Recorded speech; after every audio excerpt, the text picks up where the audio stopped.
Good morning, and thank you very much for joining us. I am Yori Falani.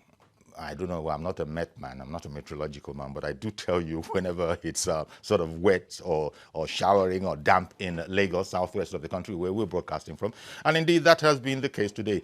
No rain per se, but there we go. What do we call it? Showers of blessings. Anyhow, it is pretty cool, which means that the ACs, the air conditioners in your cars are going to be working better than they usually work. Okay, enough prattle. Let's go on to some serious business. America, the United States of America, and the, shall we say, I won't call it a role, but the part that they, have played as a stakeholder in democracy going into the last election. And indeed, they have alerted that there will be forthcoming in the subsequent elections. They're also going to be keenly interested. Now, all of that is okay. It's not today that we've been having foreign countries keenly interested in our progress, in the way we conduct our affairs. But this latest advisory from the United States that has spoken of a visa ban for unnamed Nigerians, by the way. I don't know, some enterprising Nigerian outlets have actually put names to that particular provision. But the US itself on its website doesn't put any names to it. So there are people who are annoyed, quite frankly, that this is virtual meddling.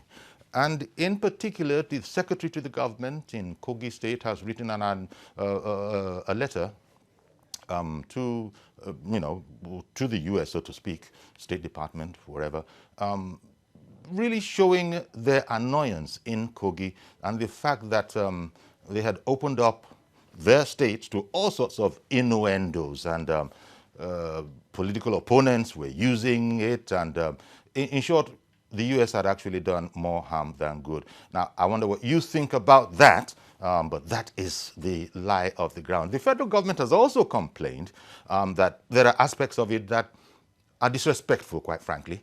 So, in fact, I saw some tweets on Twitter where Nigerians parodying it were saying that America is trying to sort out its own democracy right now, even as we speak, and that Nigeria shall be very wary and indeed shall consider a visa ban for Americans, and there might be inclusions such as not being able to access their assets in Nigeria, which were exactly the provisions that the U.S. had sort of listed out as things that might apply if things didn't go the way of democracy as they saw it. So as I said, first of all, Kogi State has taken serious exception and has written a letter to the effect. The federal government has also said that the U.S. doesn't need to be disrespectful to Nigeria.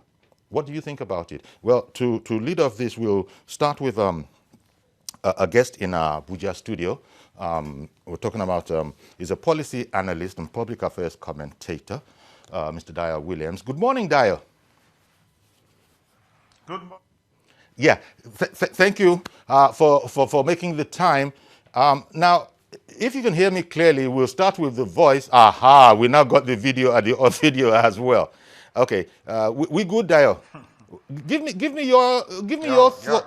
Yeah, okay. Give me your thoughts, if you will, on the federal government telling the United States and indeed the United Kingdom that these whole questions of visa ban on Nigeria citizens as a result of democracy and how we conduct our affairs, that it's disrespectful. First of all, what do you think? Honestly, my take on that is I will find it very disrespectful. I quite agree with the federal government in that regard because we can't interfere in their own local elections. We have no capacity to do that. Nigeria is a sovereign nation, and we have been conducting our affairs on our own terms and merits for the past 20 years or thereabouts, since democracy returned to the country in 1999. Of course, we know democracy is not an isolated thing, as the case may be, and Nigeria is not an isolated country. We are committed to some other organizations that have affiliations with the UK, the US, and the rest. Be that as it may, yes, they can help us if we have any challenge with our democracy as far as election is concerned and the rest. But I feel interfering directly amounts to kind of bullying us as a nation, and that is the truth of the matter. Of course, whenever elections are conducted in Nigeria, there are organizations from the UK, from the US that come to Nigeria to monitor elections, the international observers. I'm sure they make their recommendations and the rest to these various countries, their organizations, by the time they return home. Having said that, if there is anything, in the first instance, I would like to make this position known that as a rational human being who believes in the rule of law, we feel quite appealing that there shouldn't be room for election riggers or political talks pre, during, and after elections. There should not be room for that. Having said that, if they are going to help us deepen the electoral process in Nigeria, I feel they can share intelligence with the Nigerian government. Okay, this is our report. We feel 2 or 3 persons or 4 persons were involved in electoral malpractice in so election, 2019, the election in Bayelsa, the election in Kogi. This is what we want you to do through subtle diplomacy. If they don't have any immunity, you can get them arrested or prosecuted. That way, they are assisting us to deepen the electoral process in Nigeria. But issuing outright visa ban or some of these unnamed persons that, we don't know their names yet, it's a kind of political interference in our internal affairs. And I think it's quite disrespectful based on what the Foreign Affairs Minister said recently in that letter of protest. But I felt that was even belated in a way because the federal government should have even reacted more angrier than the position it presented. And and I think I want to say that letter from the Foreign Affairs Minister, even Geoffrey Oyema, came later, I think, but 2 or 3 days after Kogi State Governor issued a very stern protest letter, courtesy of the Secretary to the State Government, Mrs. Dr. Folashade Ayade, and I think that letter was delivered to the U.S. Embassy in Abuja here. So you have to make all these things known to the people, to the public, that yes, Nigeria is a sovereign nation. By October 1st, will be 60 years of independence. We became a republican nation as far back as 1963 or thereabout, a republic. So we are old enough to conduct our internal affairs as far as elections are concerned in Nigeria. We feel we welcome partners who want to assist us to deepen because we don't know it all. You can't compare us with the U.S. that has been practicing democracy for how many years elections have been. Even in that God's own country, so to say, they have their challenges as far as elections are concerned. We remember the election that brought in Donald Trump. In 2016, we remember the whole Russian coalition and the rest, the interference, and they are still on it. I remember the governorship election that took place in Georgia in 2018. There was voter suppression, people of color, that led to the emergence of that Republican guy to become the governor. Did Nigeria interfere? Did Nigeria place anyone or some of the so-called actors who, encourage voter suppression? No, we didn't. We can always share information, intelligence, and the rest. We are not going to tell you what to do, but this we feel that these people should be punished. Then let the Nigerian government do that. There is a way you can even mount pressure on the Nigerian government to ensure that electoral offenders are punished, not you issuing visa ban directly or some of these so-called election riggers and the rest, or probably people who encourage violence during the elections. That's my take on that. Indeed, thank you. And also threatening that Nigerians who had assets abroad, if there were politicians that were in focus through the administration in the U.S., they would put impediments in their way. Long story short, might not be able to access their assets. So a lot of people saw this as the U.S. adopting a holier-than-thou attitude and actually lecturing us, talking down to us. And you've made the point about we being a sovereign nation. However, beyond expressing our annoyance, shall we say, and displeasure at the American tone, is there much that we can do? Because you see, while we're at it, there are politicians that have taken advantage of this situation and actually putting names that America didn't put, but there are all sorts of innuendos. That's the whole matter of irresponsible journalism, perhaps. Is there much that can be done, do you think, beyond expressing our intense displeasure, as the minister has done. Although you did say that his letter, maybe I don't know if the expression was suitably diplomatic, but the letter coming out of Kogi was hot.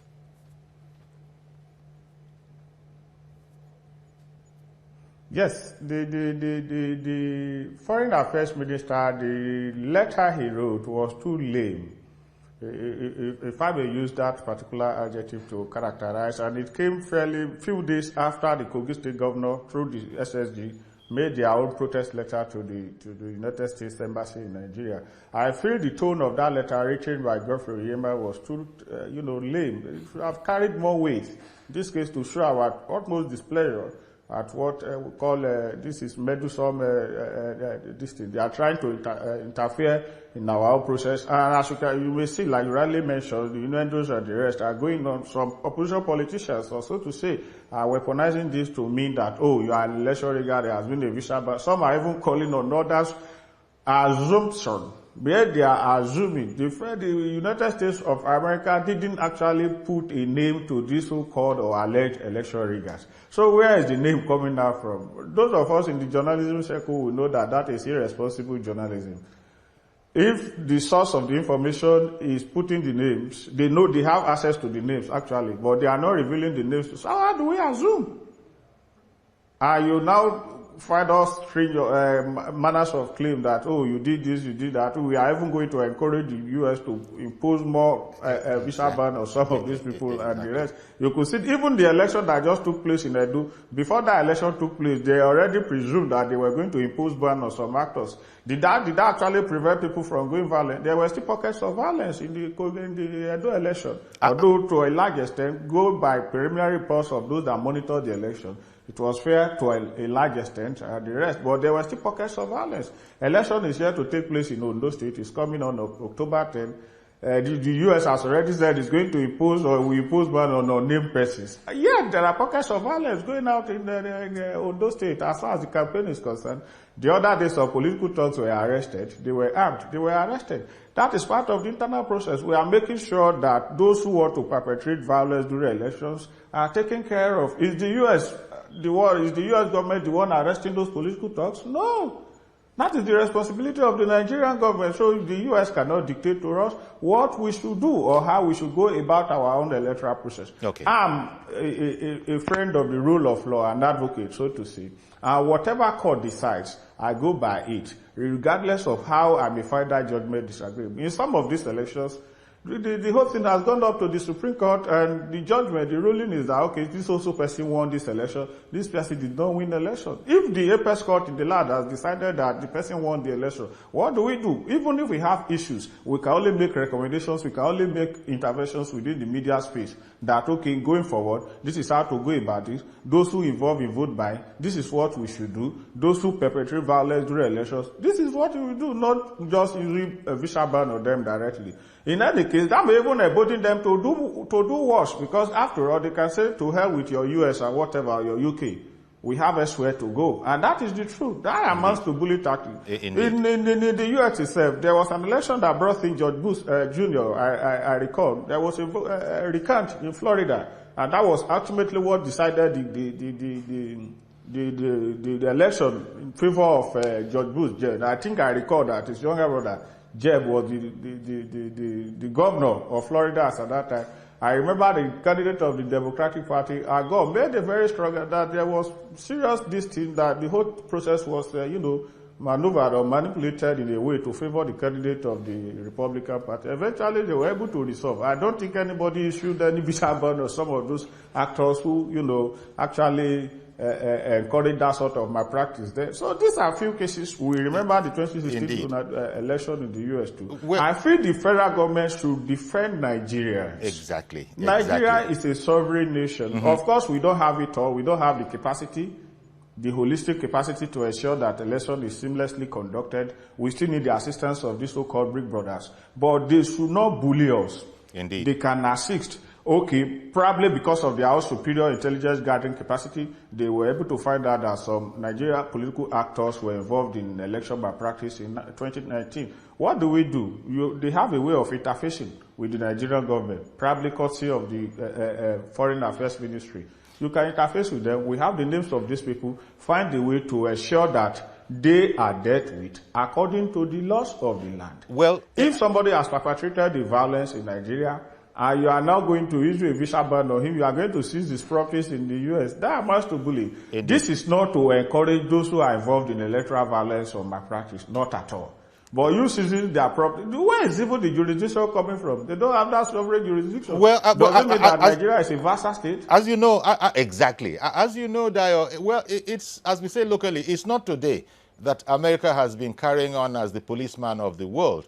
And, you know, quite frankly, that they just have this reputation. Okay, you know, the strongest nation in the world, the strongest power, the richest nation, etc., etc. So America has not been particularly nice through the decades. It's just that it is, you know, by accounts of those who are enamored of the U.S., it is a nice place to be. But we've suffered, you know, abuse from America. Remember, the sitting president had referred to the country as an S-hole country, if you get my meaning. And these things were recorded. I do. Yeah, even over in the UK. You see, these people don't always play nice. But the Nigerians, especially the analysts that following the Edo election, that have actually attributed the successful conduct of that election to the warning by the US and the UK, and are actually saying that, you know, we're almost like, I think we should send to the US, we should send to the UK. Quite frankly, it's interference any way you look at it.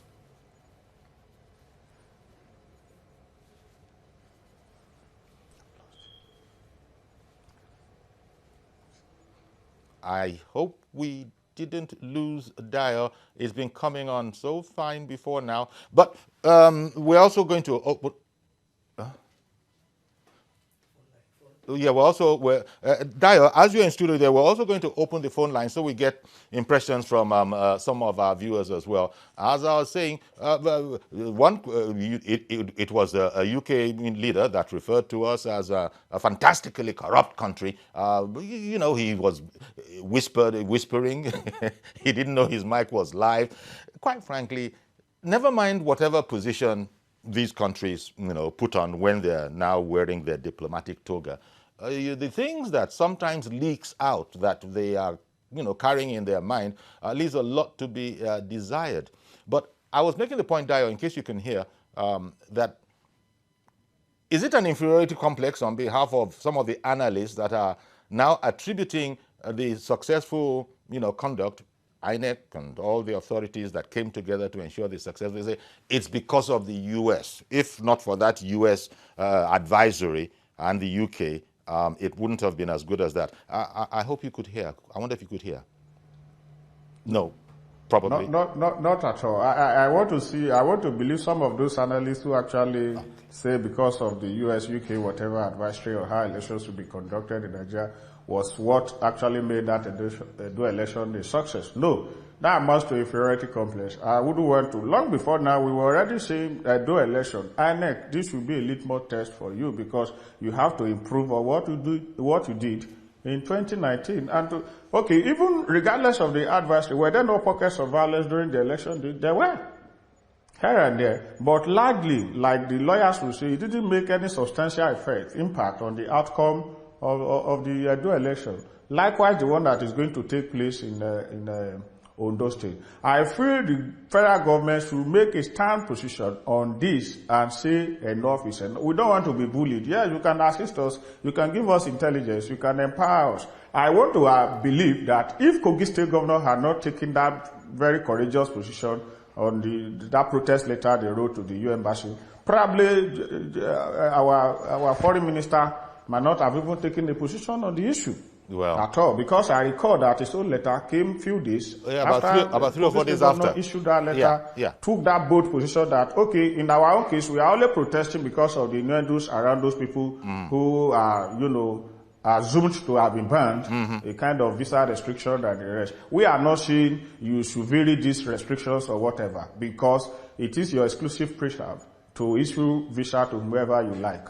That is but the point is, in that Kogi election, 3 layers of judicial intervention from the tribunal to the appeal court and to the Supreme Court decided that that election was won by the Kogi State Governor, Yahaya Bello. We have our misgivings here and there, but then the Supreme Court, in their wisdom, decided that this election was fairly conducted in compliance, substantial compliance with the provisions of the Electoral Act.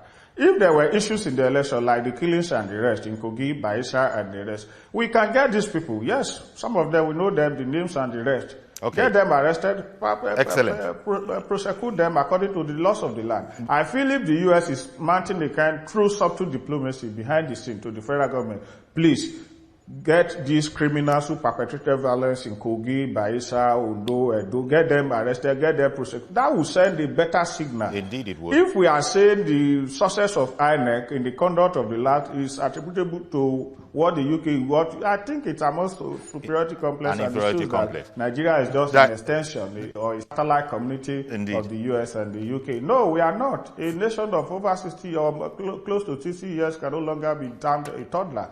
We have our challenges. They too have their challenges. All over the world, there's no electoral process that is perfect or that is devoid of, all kinds of manipulation. But we need to strengthen our whole system to ensure that riggers or potential riggers don't have that, access to rig elections. Thank you very much, Dayo. We're going to have to leave it here. Thank you very much for making the time this morning. The U.S. should just stay, the U.S. and the U.K., and indeed all foreign countries should just stay out of our affairs the way we stay out of their affairs, seems to be the message. But as Dayo was saying there, he would wanted a bit more bite to the official letter that came from the federal government of Nigeria, more in tune with what came out of Kogi State. Okay, so now, of course, we'll hear from you. Unfortunately, these countries feel that they can talk this way because they look at what they perceive as some of the behavior. But we don't interfere in their affairs, and we would expect as gentleman nations, if there's any such thing, but you understand what I mean to convey by that expression, as gentlemen, stay on your lane. As our people say, stay in your lane.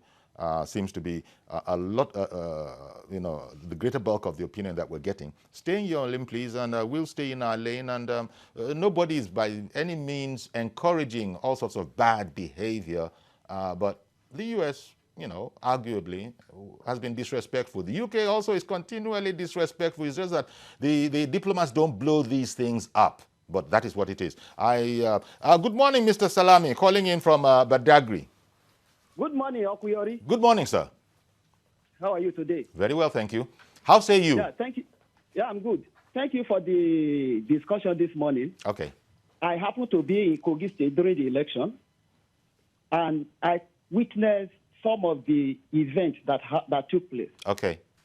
I know there is no country that has a perfect election process or carrying out their election perfectly. But if you find out before the U.S. and UK could decide to say they will ban some people from coming to their country, it means the federal government or our society has refused to punish those people that are pointed out who have perpetrated some evils in the society. If you discover that the government is not taking it serious, let me bring an example. Look at the way the herdsmen have been killing innocent people, both in the north and everywhere in the country. Up to today, how many of them have been punished? Now, the electoral violators, those people who carry out or who perpetrated those evils, up to today, how many of them have been punished in this country? When you see external body, they are watching. They see the video, the messages we sent out. So they will not be happy. I'm not saying they should come and maybe take over this country. No, they are not happy, and that's why they are doing that. Okay. I believe they have sent some information to the federal government But they will not come out to tell us Yes. that this is what US or UK have identified during social process. I was in Kogi. Okay. There was a meeting we were supposed to have that I could not attend I because hear of you. the security issue. I hear you. Please, don't let us condemn the US or UK for what they are doing. All we right. should talk to our government to do better and punish those whoever have perpetrated any evil in the country. Thank you. Thank you very much, Mr. Salami, for calling in. But there still is the point of sovereignty. There still is the point that we are an independent nation, and respect is mutual. I agree with everything that you've said by way of your observations, and indeed there are a lot of those observations out there. But are we or are we not an independent nation, a sovereign nation? And we're not a colony. And so I think this is something that we need to factor into the equation. Diplomatic relations, unless you're saying there's senior nation, there's junior nation. We'll take a break now. Stay with us. We'll come back and we'll round off on this.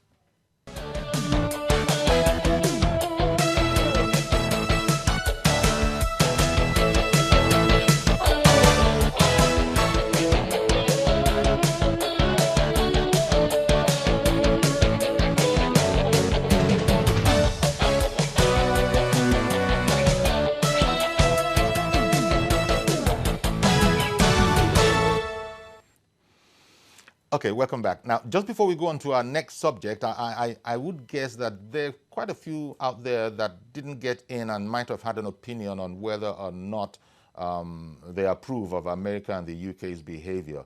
And as I was saying, just as we were going out, this is not that in any way, shape, or form one is endorsing some of those untoward acts that will maybe have prompted them. But it's the whole tone. It's one thing to make an observation, but when you begin to talk country to country, and you begin to talk as if you're talking to a junior kind of a country, that's just not acceptable. It's not acceptable.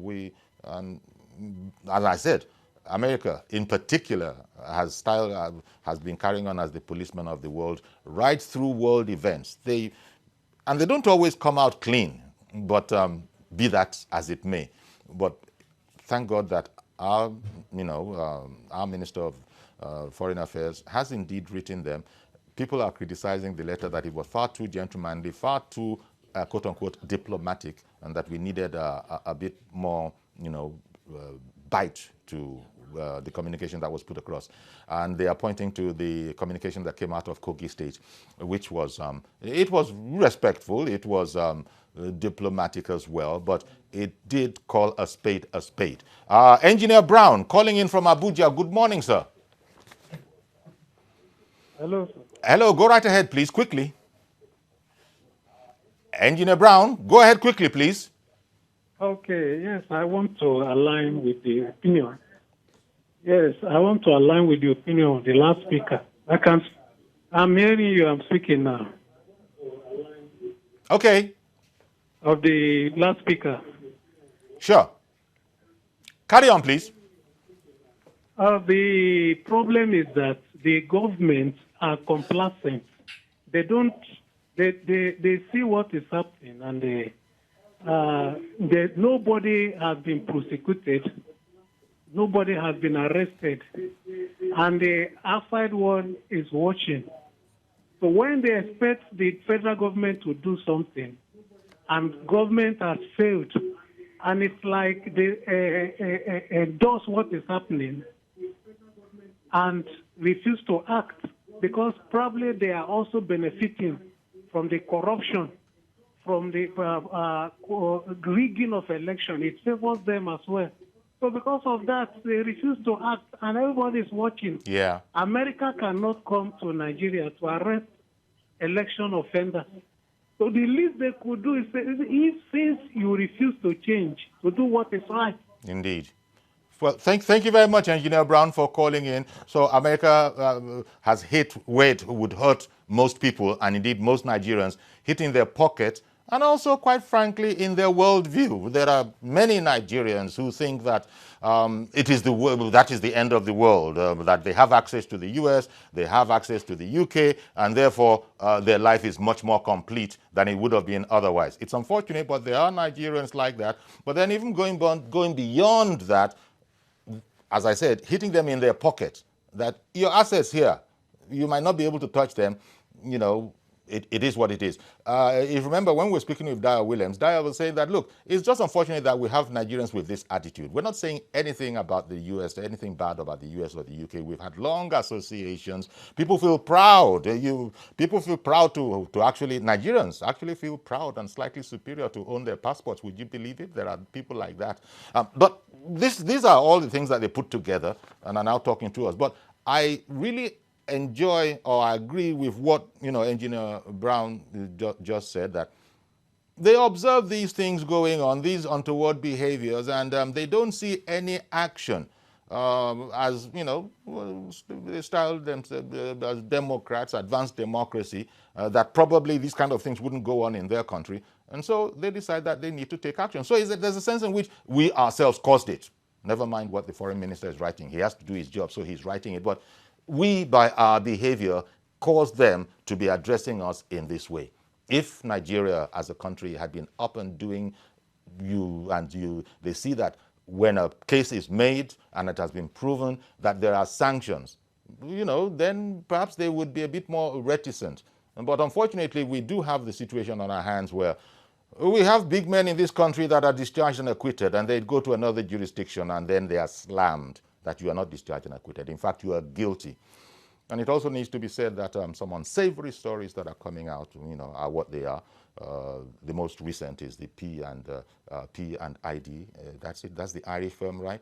So all of these things, unfortunately, just strengthens people who say that we ourselves caused this insult. The way we speak in Nigeria, we brought this insult upon ourselves.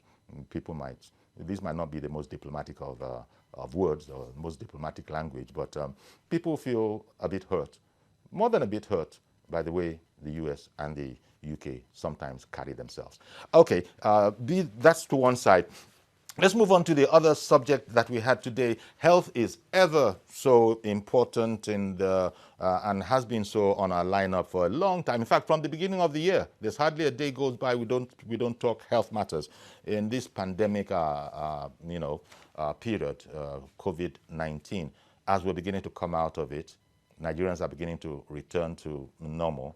Although around the world, it needs to be said that it's flowing and ebbing. I understand that in the UK they've just said that no, we're pulling back a bit. You can't go out to eat anymore. Order take-ins, order at home. In the US we hear that places formerly open, they've had a rethink and are not opening again. So in this context, our guest this morning, Mr.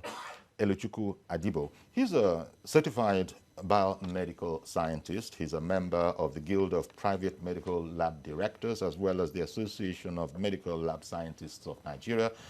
Thank you very much, Eluchukwu, for coming on the program. Thank you for that. Yori Folare. So, I think it goes without saying how important laboratories are to the whole healthcare system. Do we have enough of them, or you, I imagine, have your own facility as other members of the association, the Guild of Private Medical Lab Scientists will have. Do we have enough of those facilities? What does it take? Is it easy to set one up or not? Thank you very much. I would say clearly that considering the population of Nigeria, we do not have enough. There's capacity for more, and because of the capacity we have, the qualified, the certified, the licensed, and the proficient practitioners are still short with respect to the demand. And it is not easy and it's not cheap to set up a standard medical laboratory because it involves putting all the constituents of quality management system in place. And regulatory requirements, both from federal and state, require some minimal level of practice. That's why we believe that there's room to have more laboratories to meet up with the expectations of Nigerians, because it's clearly known that over 60 to 70% of healthcare gotten in Nigeria is from the private sector. Okay. The healthcare seeking behavior of Nigerians are such that beyond Nigeria, 60 to 70% still rely on the private sector to complement what the government laboratories and in-hospital laboratories are doing. So you can see the massive gap. And an assessment, if you do a clear need assessment, you see that there's still a lot of gap to be filled in terms of quality laboratories in Nigeria. I was going to ask, since the pandemic hit, I would imagine, or maybe you should just tell me, if there has been if you've been inundated in your members of your association, or or even you don't have, because nobody prepared for this, even you don't have the wherewithal to be of the most effective use. Thank you very much, sir. You agree with me that it was really an emergency and it exposed the weakness in the system.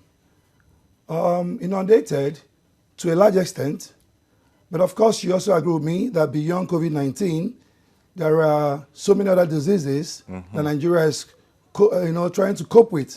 Looking at public health diseases, malaria, tuberculosis, HIV is there. Okay. Other diseases, considering non-communicable, communicable diseases, they are still there. Then COVID-19 has been added into the, of course, emerging public health disease.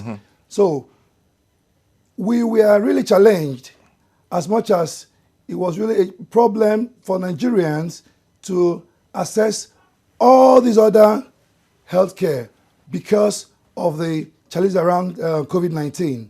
But we stood up to it, because in Lagos, for instance, there are over 400 private laboratories registered. Okay. And are these standard laboratories? Yes, they are. Because you see some facilities, what they really do is, hire a room and parlor. That's fine.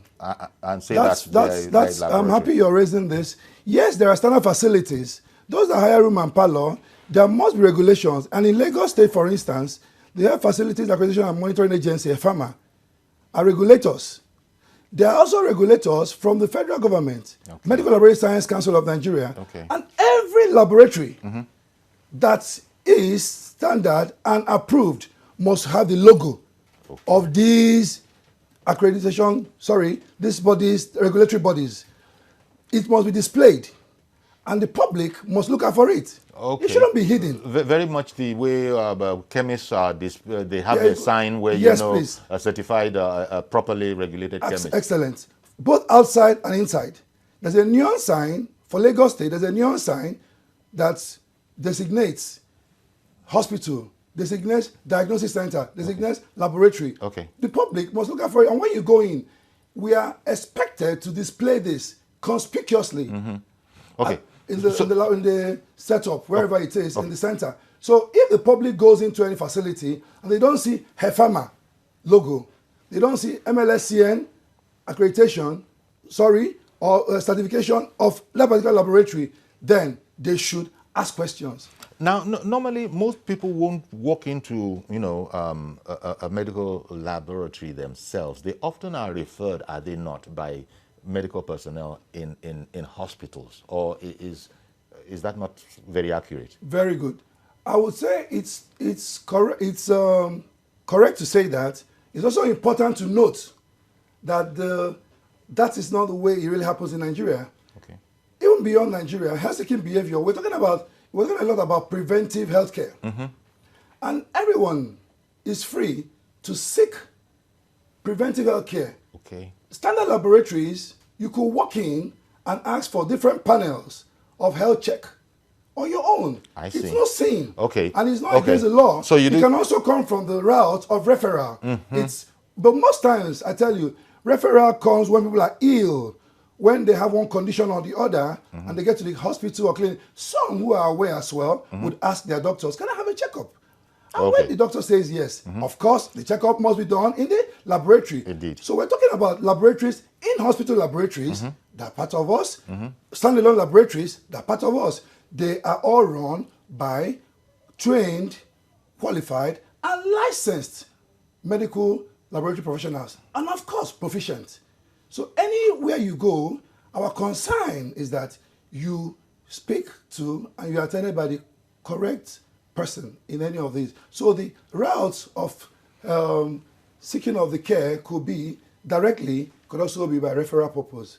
It's all acceptable. Okay, Yes, so please. because when you hear people saying that they're going for a medical checkup, most people who, they're blessed, they've never had a health issue in their lives, they imagine that it's a hospital you go to. That's right. But you are saying that even when they do go to a hospital, a hospital might have its own in-house laboratory. In some cases, yes. In some cases. Yes. I imagine that the teaching hospitals, it would seem to stand to reason that they would have a standard laboratory, or is it not always the case? Well, it's expected that the teaching hospitals should have standard laboratories, but you find out that for one reason or the other, infrastructural decay, bureaucratic issues, and then related issues around it, they might not be able to deliver the level of service required in all cases. I want to tell you something, sir, that today in Nigeria, there's a lot of laboratory specimen export. Okay. When I say, if I know if it's import, we do a lot of specimen go out of the country. Quite a lot of specimen go out of the country in order to get some high-ended test results. That's right. Okay? That's right. Yeah. These are the things that we, those of us in the private sector, we are supposed to stop and reduce the capital flight and ensure that... Do we have that capacity? Yes, we do. Okay. When we also want to increase the capacity, we have to some extent because but we need to increase we that need to capacity. increase it. And that was why the government came out, because of the shock of the COVID-19. Yes. They came out with intervention funds. Okay. One moment, please. Mr. Ayeni has called in. Good morning, Mr. Ayeni. Yeah, good morning, Okuyori. Good morning, sir. Yeah, Go ahead, please. Over there, sir. Can I speak concerning the last topic, sir? What did you want to... Please be very, very brief. You've called in. No problem. What I want to say is that I don't know why the apprehension concerning maybe going to US or not. They said, American government said, election riggers. So if you are not an election rigger, why are you afraid? If you don't rig election, you don't need to be afraid of maybe you are facing a ban or whatever. Okay. So it is the guilty that are afraid. Okay. I'm not a rigger. I cannot be banned from going to America. Okay. So that's just it. All right then. Good morning. Thank you very much for calling in. If you're not a politician, you're not rigging, you should be good. Thank you very much. Now you were saying that, and I want to return to, because it's just that COVID-19 has brought all of these honors. But you did make the very important point that apart from COVID-19, there are all sorts of other medical issues in which you work together with the hospitals. Excellent. But COVID-19, we know the testing appears to be, perhaps a bit more difficult than others. Specialist equipment. We had someone in here yesterday. Was it day before yesterday? The Director General of the Nigerian Medical Research, who was telling us that they just developed a newer method, and that is really waiting for government to approve so that they can propagate it, so that you could get a much quicker result than before. So in that sense, I imagine all the medical laboratories in town are probably in the same boat in terms of equipment, unless people have made massive investments in such a very, very short time. But going back to the other ones, you enumerated. First of all, it's interesting that you talked about checkups. So you don't even have to be ill to need a medical laboratory. You could go for a checkup. whatever you suspect, and you could also be referred. Yes, please. So when people, they advise that you should do medical checkups, what? At least twice a year? At least twice a year. Yes, please. Not that it's free or anything like that, but it's never free. But, okay. Okay, Mr. George Inikeja, I just heard that you're online. Good morning, sir. Thank you, Uncle Yori. Yeah. Uncle Yori, can I go to the first topic before private laboratories? Okay. The first one concerns me better. But why didn't you call in that time now, Mr. George? I tried. Okay, carry on, please. Quickly. Just make it brief before you come to the medical lab. It's an irony that America is the one coming to tell us about rigging of elections. Their president, I dare say, is a master rigger. As we speak, Uncle Yori, the president of the U.S. says that this coming election will not be accepted if he is defeated. Yes. Can that happen in another country? I don't. The last election that brought this president is still under contest. It was rigged. What did they do to themselves? I do not subscribe to the idea of being, a servant to another. We are not an American colony. Anything that is internal, we have the right to determine. But I'm not suggesting that elections should be rigged in Nigeria. Of course. But it is not America that has rigged the election and is still rigging. Yes. How many times have we gone as blacks in Africa, gone to the United States and say, Donald Trump, stop your racism? Okay. But Mr. George, maybe you can switch now. There's a sense, let me not elongate it. Yes. There's a sense in which we caused it, but let me not elongate it. Did you want to say anything about medical laboratories? The private laboratories should please lessen their fees. People want to patronize them, but their charges are too high. Okay, thank you very much. Good morning. What? Okay. A good one. Should I respond to that? Yes, but please just make it brief because we've run out of time. Okay, as a matter of fact, what he just said is a consign, and it's well said. But I want to tell the public and Nigerians that it's not intentional. It's not intentional that private laboratories want to charge fees that are beyond the ones for the government. Remember, there's no free lunch even in Freetown. Yeah. The government spends a lot of budgetary appropriation to get the health services at the cost the public is getting it.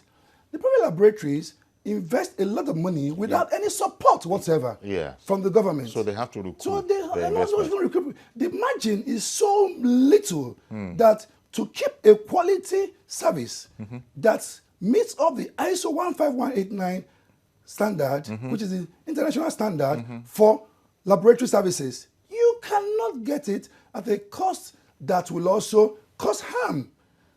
When you go to a laboratory and it looks too cheap, then something may be wrong. Something may be wrong. So if we're supported, for instance, sometimes we're giving free kits to do some tests, we do that free. Tuberculosis in our laboratory is free because some people support it. You know, Mr. Adibo, I think we're going to have to do this again, do a part 2 of this, because we completely run out of time. And there's a lot more ground to cover. But thank you for coming in and at least sensitizing us to the subject. I'm sure we've got to do this again, and where we'll be able to, get calls in and also hear more about your sector. Thank you very much for coming. Thank you very much. Okay, so thank you very much. My pleasure. So there you are, Mr. Elochukwu Adibo, the certified biomedical scientist and a member of the Guild of Private Medical Labs. They are scientists and private medical lab directors, and a member of the Association of Medical Lab Scientists of Nigeria. That's our program. Please join us tomorrow, and I'll be here, God willing, for a fresh edition. Bye-bye for now.